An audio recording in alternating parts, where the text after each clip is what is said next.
Hi, guys. Welcome back.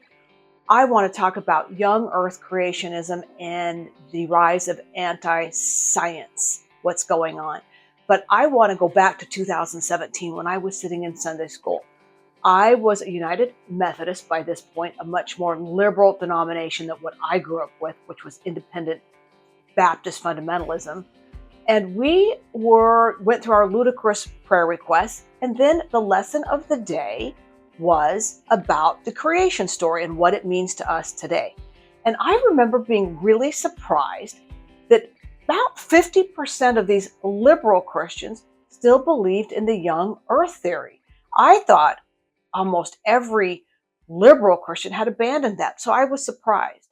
But I was more shocked when this highly educated, highly respected dentist, he blurted out, "Oh, I believe in the young earth creation story, just like it is in the Bible, but I think God made the earth to look old. So it's interesting." And I remember trying not to look shocked and stunned that someone could be so stupid. And I thought, yeah, buddy, God created this young earth. He made it look old. And then he gave us a really poorly written book full of contradictions to help us figure it out. And in the meantime, he gave us a really curious and intelligent mind to conclude that it was old. And if you don't figure it out, you'll burn. That's love.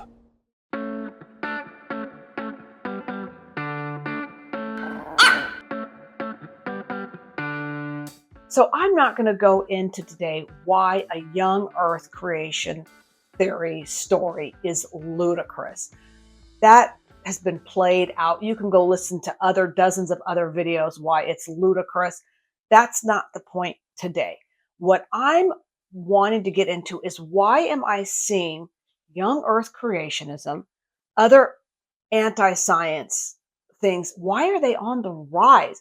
Why do we have flat earthers? I mean, who in the hell would think that in 2025 we have a whole group of people, mostly Christians, that not only believe in young earth creation and intelligent design, which is bad enough, they think the earth is flat because the Bible really does allude to that. Or they think we live in a dome, that we can't possibly have gone to space because we have a hard dome over us. They think that the moon landing must be fake for many of these reasons. And we won't even go into some of the other the medical anti-science. What has happened? Why are we going backwards? Why are we going back into the dark ages? Part of the reason is because the United Methodist Church and other liberal denominations have been dying for a long time, for many decades. They're dying. And they're going over to fundamentalism because fundamentalism is so much more fun. It's so much more emotional.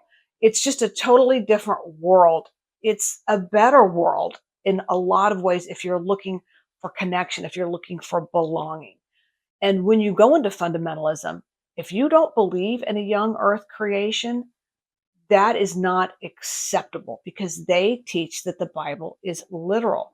And when I was a fundamentalist, I thought that from the beginning of time, all Jewish and Christians, the early Christian saints and founders, believed in the young earth. That's what I thought. And that these more liberal churches, and the Catholic Church included in that, had capitulated to secularism or Satan.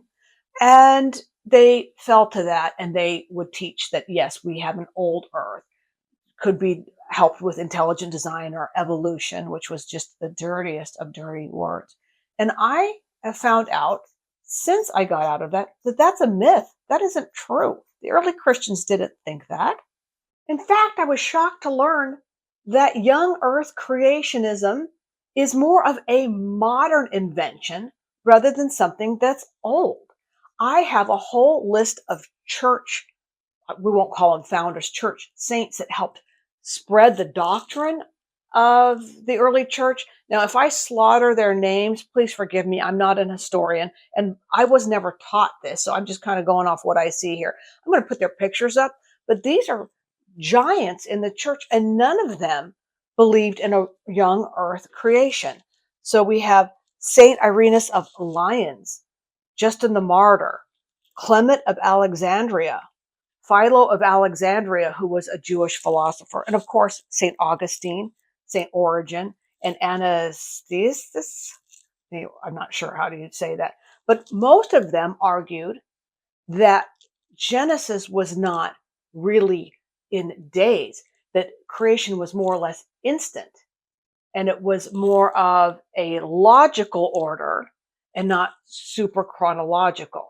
So most of them accepted that. And by the 1800s, there wasn't any educated Christian who believed in a literal young earth creation, a literal 6-day creation, because we have the rise of science. Now we have geology, archaeology, history, medicine. It's all coming together so that Christians could would reconcile that science part of it with spirituality. And they did a pretty good job of that. And so there wasn't a lot of fundamentalism where they literally believed in that. So that was a myth that I believed in, that from the time of the founding of the early church till now, it was young earth creationism. That isn't how it was at all. And I know that there's still evangelicals and fundamentalists that believe that, because that's what you're taught. You're lied to. So I guess it boils down to being lied to. The interesting thing that I found out in my research is that until the 1960s, young earth creationism was really just in one specific area. It was a niche of the Seventh day Adventist church. That was in the 60s. Only a very small group of people really held to that. So, what happened? How did this go from a very small amount of Seventh day Adventists to believing this, all of a sudden, boom, into all the evangelicals and fundamentalists believing this? What happened? It all started with a grifter, a prophet, and her name was Ellen G. White, and she was a co-founder of the Seventh day Adventists, and she had visions. She was someone that claimed to have God visit her over 200 times, and she gave prophecies and she gave revelations. And one of her first ones, was that God told her, yes, it is a literal 6-day creation from 6,000 years ago. And so she had a lot of followers who thought that God told her this. She would go into a trance and do all these things to make people think that God was visiting her. I think she was a grifter and was one of the big grifters of the time. But she is the one that got that all started. Now, that was in the 1800s. So for a long time, it was only her and her followers who believed that. But she was the beginning. She had a follower named George Price. He was a self-taught geologist and a young earth creationist who totally bought into what she was saying. And he's the one. This is the man who started the flood geology, which apologists still use to this day. In other words, all the old stuff that we see, all the layers and sediments and fossils, those were all laid down by the flood. So we can thank him for that little ditty. He was born around 1900 in there, and he died around 1960 or 1961. Interestingly, though, he died kind of in obscurity, except for the Seventh day Adventists. It wasn't till after he died that Baptists and other evangelicals and fundamentalists started picking up on his work. He had many papers and he inspired some books, and they started picking up on it. And I bet you that almost no fundamentalists or evangelicals know that this all came from the Seventh day Adventists. Now comes along a guy who is not a Seventh day Adventist, but he was actually a really respected engineer who taught at Virginia Tech. And his name was Henry Morris. And in 1961, he wrote a book, and it's called The Genesis Flood. And this is one of, he, kind of rehashed Price's theories. And he also added in the vapor canopy. As you know, one of the big problems of the flood is, where did all of this water come from? So he's the one that popularized the vapor canopy. And he's really the modern beginnings of young earth creationism. He's the granddaddy. His book sold hundreds of thousands of copies. Of course, scientists rejected it, but boy, Christians were eating that stuff up. They were eating up all this scientific information by an engineer. Now, most people would know that an engineer, what would he possibly know about geology and history and, floods and all this? But they don't think about that. Christians love to take somebody who's smart in one area, and if they love to extrapolate that into other areas. And that's not how it works. Smart people are smart, but they're usually smart in one area. And they make the mistake of thinking they're smart in all kinds of areas. And so many intelligent people do that. But the Christians were lapping this up. Look at this smart guy, teacher at Virginia Tech. And so he really became synonymous with the young earth creation movement. And a whole bunch of organizations were started after Henry Morris. They are the Creation Research Society in 1963, Institute for Creation Research, and that later inspired Answers in Genesis. Don't you just love the Answers in Genesis? And then the Creation Ministries International. So this is where things really started cooking with Answers in Genesis. By the 1970s, when I was a kid, fundamentalism was still small, but it was gaining traction. Well, I went to a very small church, but it was really starting to gain traction in the 1970s. And if you're my age, you know that. 70s through 90s, like the golden age of fundamentalism. And unfortunately, I think we're going into another golden age, but back then that was the golden age. And I would have been shocked if I would have known that this was all started by a Seventh-day Adventist prophet. That would have been laughable. But of course, like most Christians, I didn't do my own research. I just believed what my pastor told me and my parents. They never mentioned this Ellen White. No, that was just kept hidden. They just kept talking about the science. They would show ludicrous movies, all this stuff. And I believed it for a while, but the older I got, by the time I was 18, and like I've told you guys before, I'm just an average intelligence person. I'm not like super, super smart. But I kept going, how does this make any sense? It didn't make any sense to me.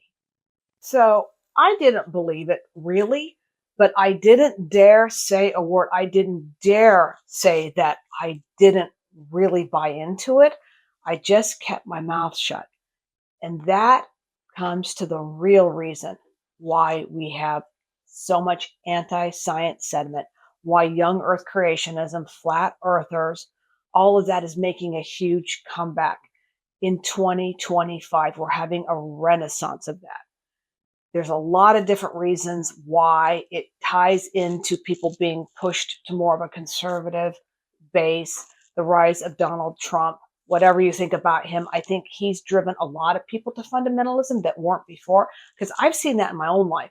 I've seen people who were nominal Christians or not Christians really at all, and suddenly they're becoming very, very fundamentalist, which I just find odd. Like, think for yourself. And I don't think Donald Trump is a fundamentalist. That's the weird thing. But I think he drives people to that, no matter what you think about him. So I find that just kind of disturbing. But what happens is even in your own mind, if you go, it doesn't really make sense, you can't say it, and you have to toe the party line because you want to belong. Psychologists tell us that rejection is the hardest emotion for people to overcome. It hurts so much. Belonging to a group, feeling accepted, is more important than the truth. And that's just simple human psychology. You see it over and over and over again. That's why facts, that's why evidence doesn't matter. Because at the end of the day, it's too painful to feel rejected by something that you've given your whole life to or converted to. It's too painful. And so either you just keep your mouth shut, even if you don't really believe it, or you go all out and become somebody who pushes back even harder, even though as the words are coming out of their mouth, you're thinking, how do they not hear what they're saying? Because not being rejected, that is a better joy than the pain of rejection, even though it doesn't make any sense. Now, along with that, I think there are Christians, and of course atheists too, and every other striper person, who loves the drama of us against them. They love that drama. So they don't really want to know the facts. They don't care. They want it to be us against them. They're really aggressive type, like Trump. Trump is very much of an us against them. Again, no matter what you think about him as a politician, that's just the way that he is. And so I think that there is a lot of that to us against them. The facts don't matter. What's important is that it's us and we're going to win, win, win. And they're wrong, wrong, wrong. No matter what kind of twisted gymnastics, no matter if you're defending slavery, no matter if you're calling scientists Satanists as you're on your phone that scientists have invented, no matter if you're taking modern medicine that science has invented, they're Satanists. And that leads us to a really dark and scary place, doesn't it? Because there's a lot of people at the top that I don't believe they believe in the young earth, but it's very handy to have others be controlled, right? You can make money off of that. You can have power by that. If you can make people believe that scientists are Satan and everything is what they're telling you is a conspiracy theory and everything's wrong, you can control people. And that's what it's all about. That's what it's always been about. It's always been about control. And it's sinking us back into the dark ages. And that goes with medicine. You could extrapolate that out to almost everything. Education, science, medicine. That's how you get here. That's how you go sink into a dark ages. And it's really scary. And that's why we have to speak out. That's why I do this, because it scares me, because I know I was basically brought up in the dark ages and I got out, but it took me 50 years to do it. It took me almost 50 years to do it. So that is my hope, is that there's enough of us, and I hope there are. And if you believe like I do that we need to fight this like hell, this anti-science sentiment, that you will like and subscribe, and I will see you next time.